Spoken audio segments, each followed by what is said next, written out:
So, the Apple Watch. This should be fun.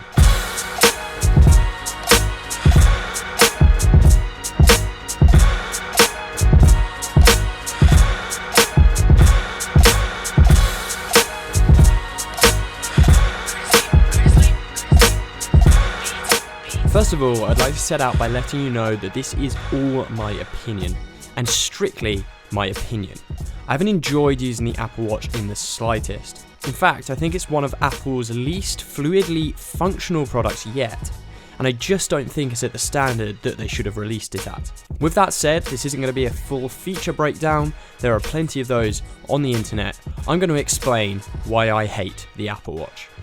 But let's start off with some positives. This is an Apple product, and I don't think I've ever used an Apple product which isn't built to the top quality, and doesn't feel absolutely fantastic to use. I wear watches day in and day out, and the Apple Watch feels just as top quality as some of my more expensive timepieces, albeit a little bit thicker. Even the rubber strap of the Sport Apple Watch feels better than I would have expected. It's not as nice as high quality leather, but it certainly does the job well. Plus, the black on black of the space grey aluminium with the black sport strap gives a very subtle Men in Black style aesthetic, which I actually really like. Now, unfortunately, straight onto the bad. So first of all, let's talk about the UI, because it's really awful. There's no way I could use this user interface day in and day out, as it's just too inconsistent. The home screen might look nice, but it's really difficult to select which app you actually want to use, and when you're walking around, it's nearly impossible. It's like the UI was built for children, because the app icons, as you can see, are absolutely tiny.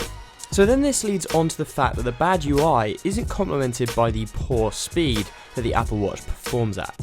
The watch is reliant to having an iPhone nearby and a Bluetooth connection between the two. This means that mostly anything clever happens on the phone and is sent to the watch. This means there's a lot, and I mean a lot, of loading bars and progress screens and just laggy performance in general. This often means it's almost quicker for me to take out my phone compared to do anything solely on the watch, which of course defeats the point of having a smartwatch on your wrist in the first place. Taking a look at maps, probably one of the most potentially useful applications to have on your wrist and navigate where you're going. It's just a painfully stagnant experience that makes you want to pull out your phone and take control, as opposed to using a partially functional add-on. Now on to one of the main reasons why I feel like I'm not the perfect target or the perfect customer for the Apple Watch.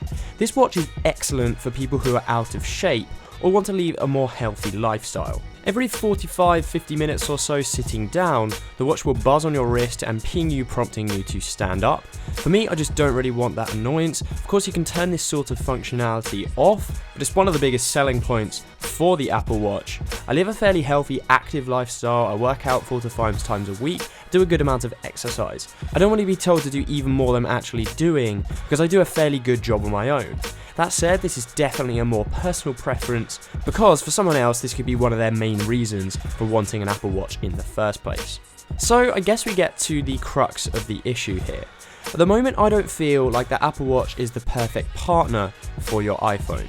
I feel like it's trying to be a replacement for your iPhone, but it's doing a very subpar job. The bottom line is that the Apple Watch needs to be an experience that is simpler and quicker than getting my phone out of my pocket. At the moment, it's just not. It's laboured and it's clunky. Most of the time it's quicker for me to get my phone out of my pocket than use the Apple Watch in the first place. Or my phone is on my desk, I'm receiving duplicate notifications whilst I'm looking at my phone and looking at my computer.